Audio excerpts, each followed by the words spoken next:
जय हिंद सांग मैंने आज वीडियो को आपण मानक स्वागत।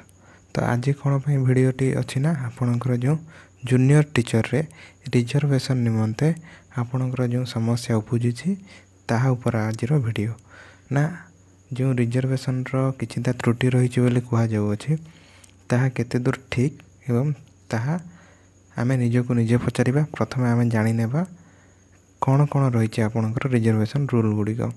रिजर्वेशन बहुत प्रकार रही है। प्रथमतः यह दुईटी कैटेगोरी डिवाइड करा जाई अछि, वर्टिकल एवं हॉरिजॉन्टल। तो वर्टिकल रिजर्वेशन माने आपणकर कास्ट बेसिस रो जो रही है एससी एसटी एससीबीसी से बेसिक रे आपण जो रिजर्वेशन टी काउंट करा जाए ताको वर्टिकल कह जाए। हॉरिजॉन्टल रिजर्वेशन कौन ना आपणकर वुमेन पीडब्ल्यूडी स्पोर्ट्स कोटा जो सब रही है ता ऊपर रही है। तो वर्टिकल रिजर्वेशन प्रथम काउंट करा जाए और वर्टिकल रिजर्वेशन ऊपर आपणकर हॉरिजॉन्टल रिजर्वेशन कार्यकारी करा जाय थाए। मन कर आपणकर 100टी कैंडिडेट अच्छा से भितर एससीबीसी आप रिजर्वेशन रही आपणकर 22टी ताहले एससीबीसी आपणकर 22टी पिला सिलेक्ट हैला परे या भितर आपणकर हॉरिजॉन्टल रिजर्वेशन ठीक से होईछि कि नहीं जांच करा जाए। माने जेमिति वुमेन एससीबीसी रे 22टा कैंडिडेट मध्यरु आपणकर 33% वुमेन रहबा आवश्यक। तो टोटाल 22टा कैंडिडेट रु माने आपणकर 7टी कैंडिडेट आपणकर वुमेन होइबा दरकार। वुमेन न होइथिले आपणकर सेटा आपणकर हॉरिजॉन्टल रूल को हॉरिजॉन्टल रिजर्वेशन को वायलेशन करिवो। तो से अनुसार आपणको सेठारे आपणको कोन करिवे ना से माने वुमेन 7टी नेबा पई से माने चेष्टा करिवे एवं आपणकर जो 22टी पिला सिलेक्ट होइथिबे मेरिट अनुसार से मध्यरु तल पिला जी थिबो जार कम मार्क थिबो से मानको डिलीट कर देबे। तो मनकर 5टी झील थिबे ता माने 2टी पुओ को तल आडो डिलीट करिवे एवं 2टी झील को से माने ऐड करिवे। एई परि भाबरे सिलेक्शन होइथाय वर्टिकल एवं हॉरिजॉन्टल मध्यरे या ऊपर मेरिट भी रहिछि।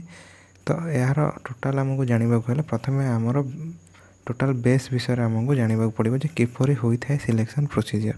तो चलंतु जानि नेबा यही वीडियो माध्यम आमर डिटेल प्रोसीजर कौन रही है। यही नोटिस टी आपनकर आसी अछि कौन ना आमर जो स्टेट सिविल सर्विस पोस्ट रही है तार क्लारिफिकेशन निमंते ए पोस्ट टी बाई चिट्ठी आसीथिला एवं सेठारे सब लेखा अछि जहाँकि आम ओडिशा गवर्नमेंट मध्य फॉलो करिथाय।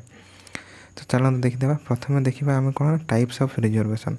आमर साधारणतः दुई टाइप रिजर्वेशन थाए, गोटे वर्टिकल एवं आ गोटे हॉरिजॉन्टल रिजर्वेशन। देखिपारे लेखा अच्छे वर्टिकल एवं गोटे हॉरिजॉन्टल। वर्टिकल कौन जाए ना आपणकर कास्ट जाए आप देखिए जो शेड्यूल कास्ट शेड्यूल ट्राइब्स एवं एससीबीसी अच्छे एससी एसटी और एससीबीसी यही रिजर्वेशन कैटेगोरी जाए।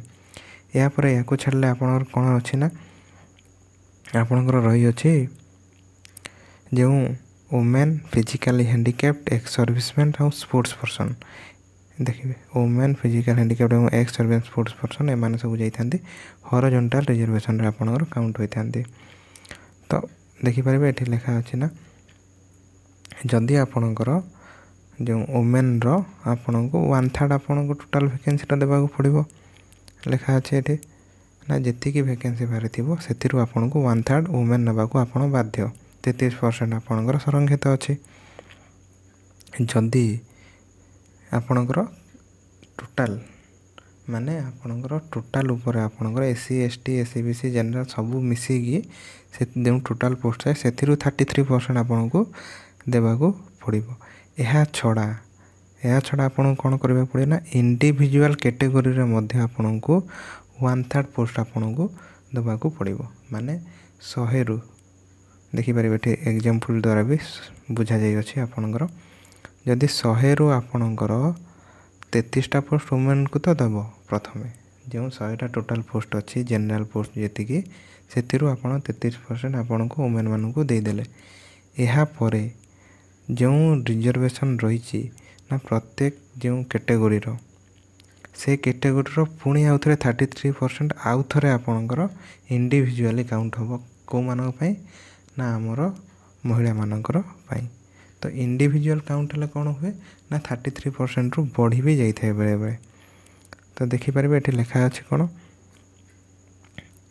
ना आमर जो रही ये एग्जांपल दि जाए जदि यूआर रे आपणकर यूआर 17टी वुमेन ଦେଖିପାରିବେ।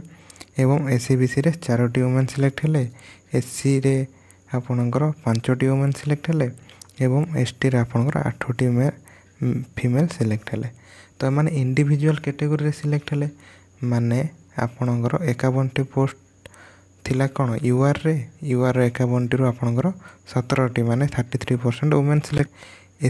SCBCରେ ବି ସେହିପରି ଭାବରେ ଆପଣଙ୍କର ଟୋଟାଲ୍ କେତେ ଥିଲେ 12ଟିରୁ 4ଟି ଆପଣଙ୍କର ଓମେନ୍ ସିଲେକ୍ଟ ହେଲେ। ତ ଆପଣଙ୍କ ଟୋଟାଲ୍ ଉପରେ ଆପଣଙ୍କୁ ଦେଖାଯିବ 33%। ଏହା ଛଡ଼ା ଆପଣଙ୍କୁ ସେଇଟା କ'ଣ ନା ଆପଣ ଇଣ୍ଡିଭିଜୁଆଲ୍ କ୍ୟାଟେଗୋରୀରେ ଆପଣଙ୍କୁ 33% ଦେବାକୁ ପଡ଼ିବ।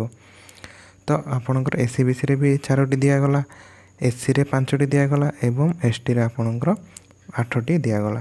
ତ ଟୋଟାଲ୍ ହେଇକି ଆପଣଙ୍କର କେତେ ହୋଇଗଲା ନା କେତେ ହେଇଗଲା ନା 34 ହେଇଗଲା। କିନ୍ତୁ ଆପଣ ଦେଖିଥିବେ 100ର 33% ମାନେ 33 ହେବା କଥା, କିନ୍ତୁ ଆପଣଙ୍କୁ ଦିଆଗଲା 34, କାରଣ ଏହାକୁ ଆପଣଙ୍କର ଇଣ୍ଡିଭିଜୁଆଲ୍ କ୍ୟାଟେଗୋରୀର ମଧ୍ୟ 33% ହିସାବରେ ଆପଣଙ୍କର କାଉଣ୍ଟ କରାଯାଏ। ତ ଏହି ହିସାବରେ ଆପଣଙ୍କର ବେଳେବେଳେ କ'ଣ ହୁଏ ନା ଆପଣଙ୍କର ମୋର୍ ଦେନ୍ ଆପଣଙ୍କର 1/3 ଭେକେନ୍ସିରୁ ଆପଣଙ୍କୁ ଅଧିକ ହୋଇଯାଏ। ମାନେ ଟୋଟାଲ୍ ଉପରେ ଦେଖିବାକୁ ଗଲେ 33%ରୁ ଅଧିକ ଓମେନ୍ ରହିଥାନ୍ତି ସେ ଭିତରେ। ତ ଏହାପରେ ଦେଖିବା ଆମର ଯେଉଁ ସିଲେକ୍ସନ୍ ଯେଉଁ ରିଜର୍ଭେସନ୍ଟା କିପରି ଦିଆଯାଇଥାଏ। ତ ପ୍ରଥମେ ଦେଖନ୍ତୁ ଆପଣଙ୍କ ଯେଉଁ SC ST SCBC ଆପଣ ଭର୍ଟିକାଲ୍ ରିଜର୍ଭେସନ୍ ଏବଂ ଆପଣଙ୍କର ଯେଉଁ ଫିଜିକାଲ୍ ହ୍ୟାଣ୍ଡିକ୍ୟାପ୍ଟ ଓମେନ୍ ଆଉ ସ୍ପୋର୍ଟସ୍ କୋଟା ଏମାନେ ସବୁ ରହିଲେ ହରିଜୋଣ୍ଟାଲ୍ ରିଜର୍ଭେସନ୍ରେ।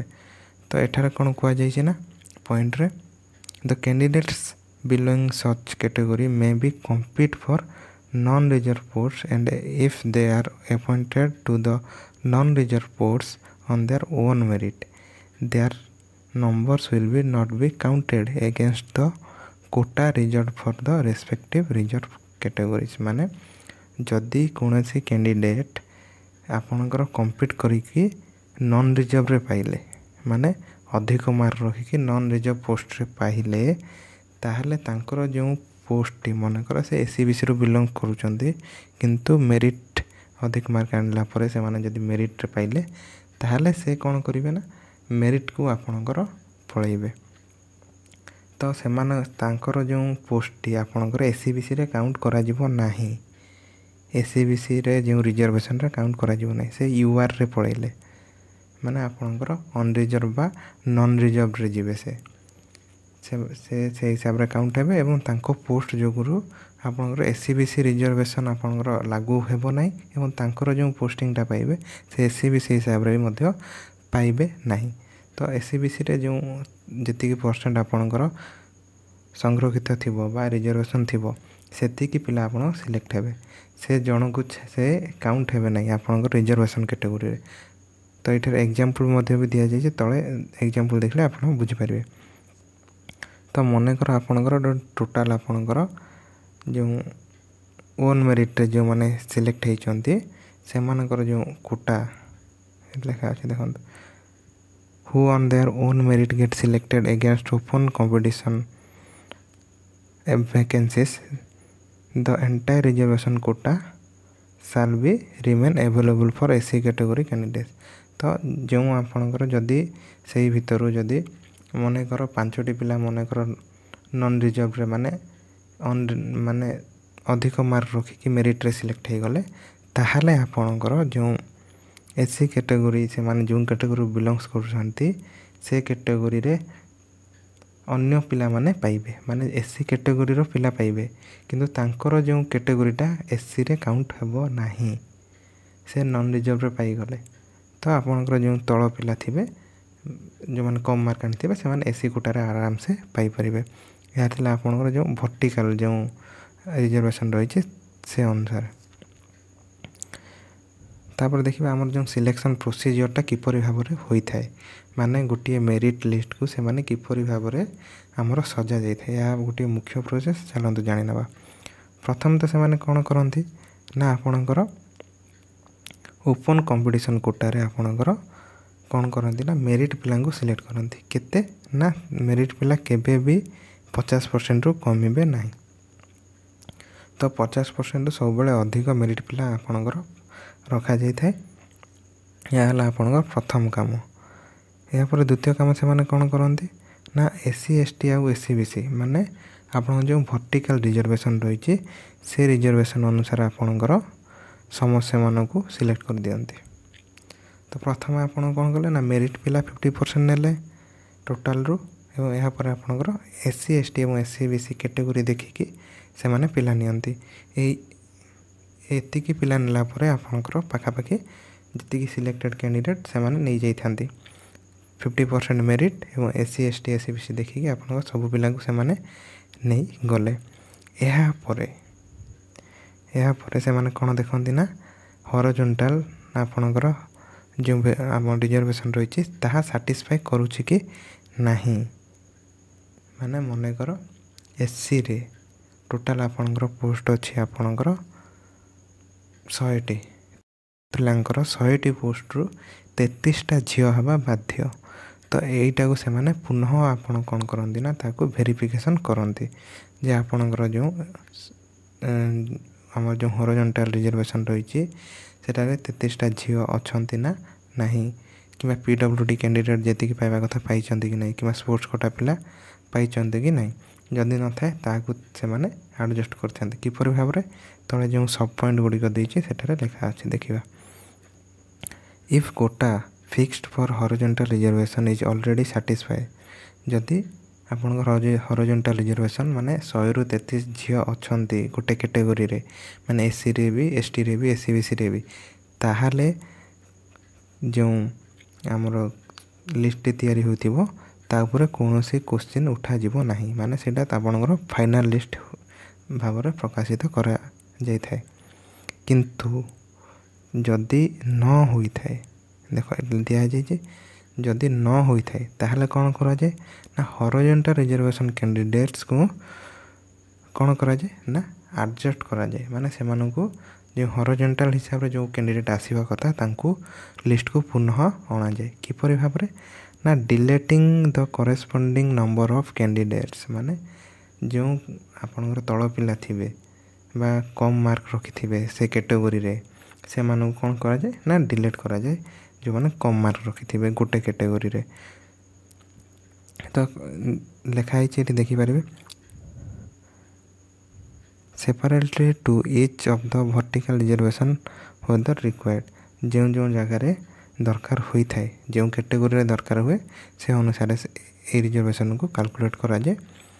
ଆପଣଙ୍କର ହରିଜଣ୍ଟାଲ ରିଜର୍ଭେସନ୍ ହୋଇଛି ନା ନାହିଁ, ଏହାପରେ ଆପଣଙ୍କର ହରିଜଣ୍ଟାଲ ଯଦି ରିଜର୍ଭେସନ୍ ହୋଇନଥାଏ ତାହେଲେ ପିଲାଙ୍କୁ ଡିଲେଟ୍ କରି ଯେଉଁ କ୍ୟାଣ୍ଡିଡେଟ୍ ପାଇବା କଥା ତାକୁ ଦିଆଯାଇଥାଏ। ଏଠି ବି ଲେଖା ବି ଅଛି ତା ଉପରେ ଟୋଟାଲ୍ ଆପଣଙ୍କ ଯଦି ଟୋଟାଲ୍ 80ଟା ଆପଣଙ୍କର ଯଦି ପୋଷ୍ଟ ଥାଏ ତ ଆପଣଙ୍କର ସେ ଭିତରୁ କିଛି ରିଜର୍ଭେସନ୍ ଯଦି ଏଇଭଳି ଭାବରେ ଥାଏ ଯେମିତି ଦିଆଯାଇଅଛି, ମନେକର STର 22.5% ମାନେ 18ଟା ପାଖାପାଖି ଅଛି, 18ଟାରୁ 6ଟା ଝିଅ ହେବା ବାଧ୍ୟ। SCର ଯଦି ଆପଣଙ୍କର 16% ପାଖାପାଖି ଥାଏ ତାହେଲେ ଆପଣଙ୍କୁ 80ର 16% 13, ତ 13ରୁ ଆପଣଙ୍କର 33% 4, ମାନେ 13ଟା ଯେଉଁ ଆପଣଙ୍କର SCର ରହିଲା କୋଟା ସେ ଭିତରୁ 4ଟା ଝିଅ ହେବା ବାଧ୍ୟ। ଫେର୍ SC BC ସେମିତି 11% ଦେଇଛି, ତ 11% ମାନେ 9ଟାରୁ 33 ମାନେ 3ଟା ଝିଅ ହେବା ବାଧ୍ୟ। ଆଉ UR ଯେଉଁ ରହିଲେ ବାକି 40ଟାରୁ 13ଟା ଝିଅ ହେବାକୁ ଆପଣଙ୍କର ବାଧ୍ୟ। ତ ଏଇଭଳି ଭାବରେ କାଲକୁଲେଟ୍ କଲେ ଆପଣଙ୍କର ଟୋଟାଲ୍ର ଯଦି ଆମେ 33% କାଢ଼ିବା ତା'ର ଅଲଗା ବାହାରିଥାଏ, ଏବଂ ଆମେ ଯଦି ସବୁ କ୍ୟାଟେଗୋରୀରୁ 33% ନେଲେ ଆମର ଯେଉଁ କ୍ୟାଣ୍ଡିଡେଟ୍ ସଂଖ୍ୟା ବଢ଼ିଯାଇଥାଏ। ଏହାପରେ ଦେଖନ୍ତୁ ଆପଣଙ୍କର କ'ଣ ଲେଖା ଅଛି ନା individual category starting with UR category will be filled of first on merit. ତ ଆପଣ ଜାଣିଛନ୍ତି ଯେ ଆପଣଙ୍କର ଯେଉଁ 50% ପ୍ରଥମେ ଆପଣଙ୍କର ମେରିଟ୍ ଅନୁସାରେ କାଲକୁଲେଟ୍ କରାଯାଏ, ତାହା ମୁଁ ଅଲରେଡ଼ି ଆପଣଙ୍କୁ କହିଦେଇଥିଲି ଷ୍ଟାର୍ଟିଂରୁ। ଏହାପରେ ଆପଣଙ୍କର ST SC ଏବଂ SC BC କ୍ୟାଣ୍ଡିଡେଟ୍ ସିଲେକ୍ଟ କରାଯାଏ। ଲେଖା ଅଛି ST SC ଆଉ SC BC ଯେଉଁ ତାଙ୍କର ମେରିଟ୍ ଅନୁସାରେ UR କ୍ୟାଟେଗୋରୀ ଅନୁସାରେ ଆପଣଙ୍କୁ ସିଲେକ୍ଟ କରାଯାଏ। On merit under UR category will not be counted against vertical reservation meant for ST SC and SC BC। ଯେଉଁ ଆପଣଙ୍କର ପ୍ରଥମେ କାଲକୁଲେଟ୍ କରାଯାଏ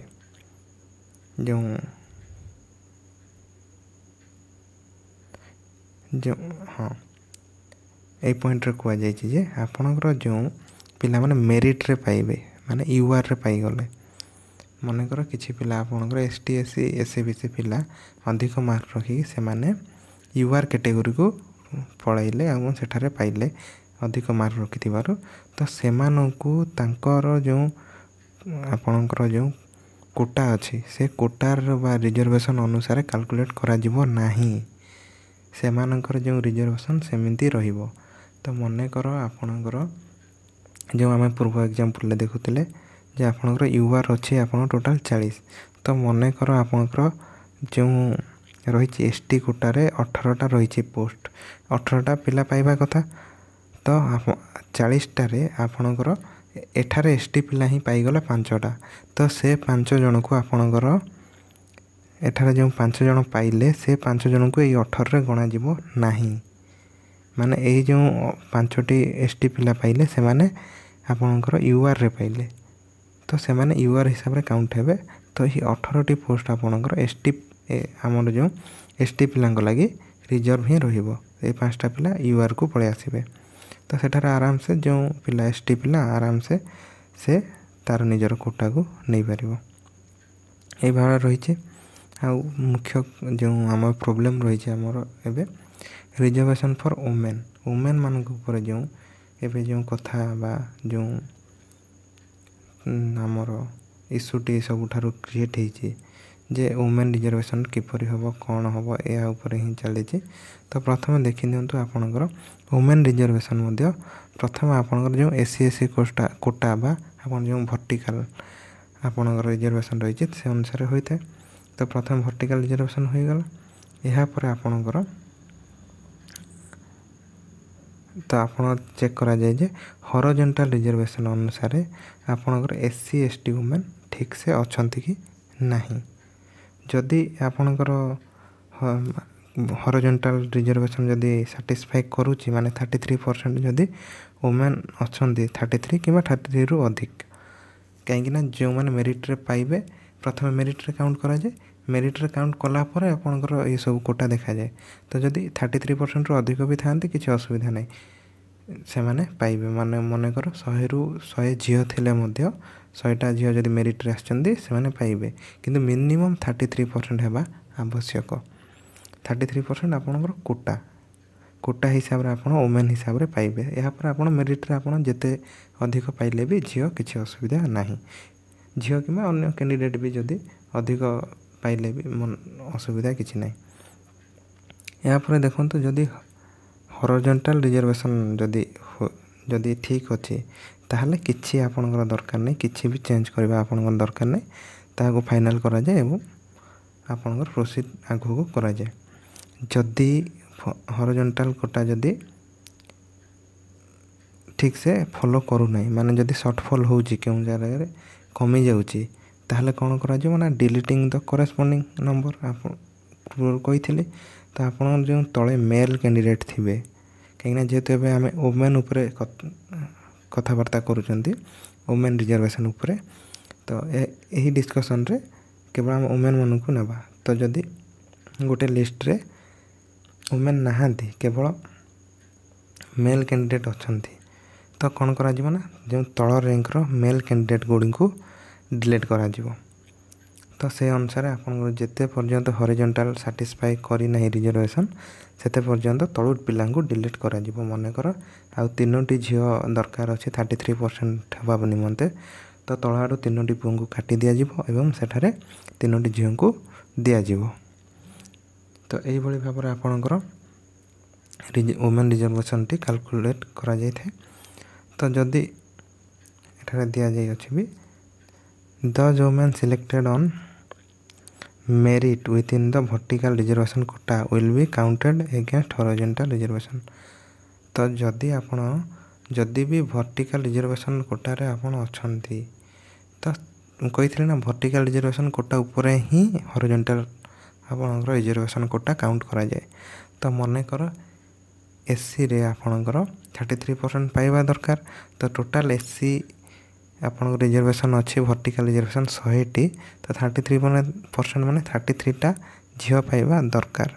ତ ସେ ଭିତରେ ଯଦି ଆପଣ ର୍ୟାଙ୍କ ଆଣିକି ଯେହେତୁ ଆପଣ ର୍ୟାଙ୍କ ଆଣିକି ହିଁ ଭର୍ଟିକାଲ୍ ରିଜର୍ଭେସନ୍ ନେଇଥିବେ ତ ଯେଉଁ ର୍ୟାଙ୍କ ଆଣିକି ଭର୍ଟିକାଲ୍ ରିଜର୍ଭେସନ୍ ନେଇଥିବେ ଯଦି ସେ ଭିତରେ ଆପଣ ଝିଅ ଅଛନ୍ତି ତ ଆପଣଙ୍କୁ ଫର୍ଦର ଆପଣଙ୍କୁ ରିଜର୍ଭେସନ୍ ଦିଆଯିବ ନାହିଁ।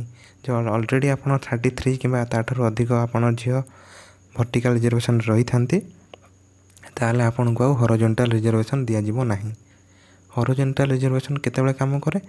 ଯଦି ଭର୍ଟିକାଲ୍ ରିଜର୍ଭେସନ୍ରେ 33%ରୁ କମ୍ ଓମେନ୍ କିମ୍ବା ଯେଉଁ ହରିଜଣ୍ଟାଲ୍ ରିଜର୍ଭେସନ୍ରୁ କିଛି କମ୍ କ୍ୟାଣ୍ଡିଡେଟ୍ ଥାଆନ୍ତି ତାହେଲେ କାର୍ଯ୍ୟ କରିଥାଏ, ନହେଲେ କାର୍ଯ୍ୟ କରିବ ନାହିଁ।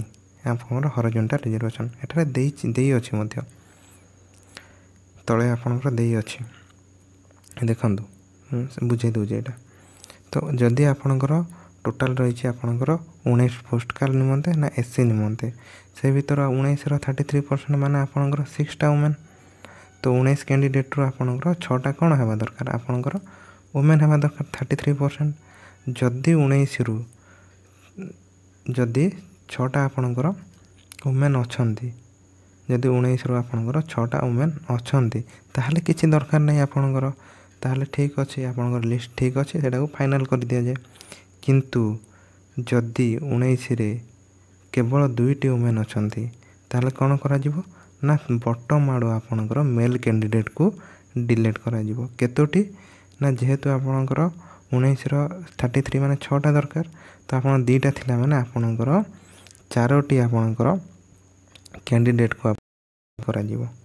ତ 4ଟି ମେଲ୍ କ୍ୟାଣ୍ଡିଡେଟ୍କୁ ତଳ ଆଡ଼ୁ ଡିଲିଟ୍ କରାଯିବ ଏବଂ ସେ ଅନୁସାରେ ଝିଅମାନଙ୍କୁ ସେଠାରେ ଦିଆଯିବ। କିନ୍ତୁ ଯଦି ଭର୍ଟିକାଲ୍ ରିଜର୍ଭେସନ୍ରେ ଯଦି ସର୍ଟେଜ୍ ଥାଏ, ହରିଜଣ୍ଟାଲ୍ ରିଜର୍ଭେସନ୍ ଭର୍ଟିକାଲ୍ ରିଜର୍ଭେସନ୍ରେ ନଥାଏ, ମନେକର ଭର୍ଟିକାଲ୍ ରିଜର୍ଭେସନ୍ ଏଠାରେ ଯେମିତି ଭର୍ଟିକାଲ୍ ରିଜର୍ଭେସନ୍ ଅନୁସାରେ ଆପଣଙ୍କ 19ଟି କ୍ୟାଣ୍ଡିଡେଟ୍ ସିଲେକ୍ଟ କରାଗଲା, ଏହାପରେ ଦେଖାଗଲା ଯେ ସେଠାରେ 2ଟି ଓମେନ୍ ମାତ୍ର ଅଛନ୍ତି, ମାନେ 33% ଓମେନ୍ ନାହାନ୍ତି। ହରିଜଣ୍ଟାଲ୍ ରିଜର୍ଭେସନ୍ ଆପଣଙ୍କର ଭାয়োଲେଟ୍ କରୁଛି। ତ ସେ ଅନୁସାରେ ତ ଭାয়োଲେଟ୍ କରୁଥିବାରୁ ବା ତ୍ରୁଟି ଥିବାରୁ ତାକୁ ସୁଧାରିବାକୁ ଯାଇକି ଆପଣଙ୍କର ତଳ ଆଡ଼ୁ ଭର୍ଟିକାଲ୍ ରିଜର୍ଭେସନ୍ ବା ର୍ୟାଙ୍କରେ ଥାଇକି ମଧ୍ୟ କିଛି ପିଲାଙ୍କୁ ତଳ ଆଡ଼ୁ ଯେଉଁ 4ଟି ପିଲାଙ୍କୁ କାଟି ଦିଆଗଲା ଏବଂ ସେ ଜାଗାରେ କ'ଣ କରାଗଲା ନା 4ଟି ଝିଅଙ୍କୁ ସେମାନଙ୍କ ମେରିଟ୍ ଅନୁସାରେ ଦିଆଗଲା ଏବଂ ତାହାକୁ ଫାଇନାଲ୍ କରାଯାଏ। ଏହିଭଳି ଭାବରେ ଭର୍ଟିକାଲ୍ ଏବଂ ହରିଜଣ୍ଟାଲ୍ ଆପଣଙ୍କର କାଲକୁଲେଟ୍ କରାଯାଏ। ଆଉ କଥା ରହିଲା ଯେଉଁ ଆମର ଜୁନିୟର ଟିଚର୍ ଉପରେ, ଜୁନିୟର ଟିଚର୍ ଆପଣଙ୍କର ଯେଉଁ ରହିଛି ତ ଯଦି ତା ଉପରେ ଯଦି ଡିଟେଲ୍ ଭିଡ଼ିଓ ଚାହାନ୍ତି ତ ତଳେ କମେଣ୍ଟରେ ଲେଖନ୍ତୁ, ଆମେ ଡିଟେଲ୍ ଆନାଲିସିସ୍ କରିବା କ'ଣ ରହିଛି, କେତେ ରିଜର୍ଭେସନ୍ ଦିଆଯାଇଛି, କେତେ ରିଜର୍ଭେସନ୍ ଦେବା କଥା। ତ ଆମେ ତ କିନ୍ତୁ ଯଦି କିଛି ତ୍ରୁଟି ଥାଏ ତାହେଲେ ଏହାକୁ ନ୍ୟାୟାଳୟ ବାହାରେ ହିଁ ସମାଧାନ କରିବା ଆବଶ୍ୟକ।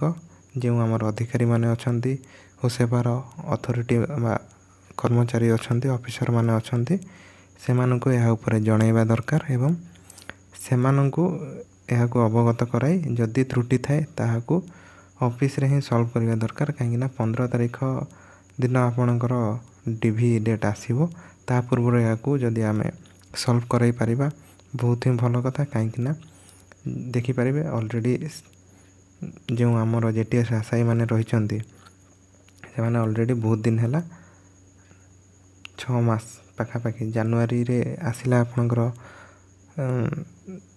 ମେରିଟ୍ ଲିଷ୍ଟ, ସେଠାରୁ ଆପଣଙ୍କର ନ୍ୟାୟିକ ପ୍ରକ୍ରିୟା ଚାଲିଛି ଯେ ଏବେ ପର୍ଯ୍ୟନ୍ତ ଆପଣଙ୍କର ସରିନାହିଁ। ଏବେ ବି ବହୁତ ଆନ୍ଦୋଳନ ସତ୍ତ୍ୱେ ଆପଣଙ୍କର ଗୋଟିଏ ଯେଉଁ ଆମର ମେରିଟ୍ ଲିଷ୍ଟଟି ପ୍ରକାଶ ପାଇଲା। ତ ଏହାକୁ ପୁଣି ଥର ଆମେ ନ୍ୟାୟିକ ପ୍ରକ୍ରିୟାକୁ ନେବା ଠିକ୍ ନୁହେଁ। ଆମେ ଯଥାସମ୍ଭବ ଏହାକୁ ଓସେପା ଯେଉଁ ଆମର କର୍ତ୍ତୃପକ୍ଷ ଅଛନ୍ତି ସେମାନଙ୍କୁ ବା ସେ କର୍ମଚାରୀମାନଙ୍କୁ ଜଣାଇ ଏହାକୁ ସଲ୍ଭ କରିଦେବା ଉଚିତ। ତ ଦେଖାଯାଉ କ'ଣ ହେଉଛି। ଯଦି JTS ଉପରେ ଆମେ ଡିଟେଲ୍ ଆନାଲିସିସ୍ ଭିଡ଼ିଓ ବନାଇବା ତାହେଲେ ତଳେ କମେଣ୍ଟ କରନ୍ତୁ ଏବଂ ଏହିଭଳି ଇନଫର୍ମେସନ୍ ନିମନ୍ତେ ଆମ ଚ୍ୟାନେଲକୁ ଲାଇକ୍, ସେୟାର ଏବଂ ସବସ୍କ୍ରାଇବ୍ କରନ୍ତୁ। ଜୟ ହିନ୍ଦ, ଜୟ ଭାରତ।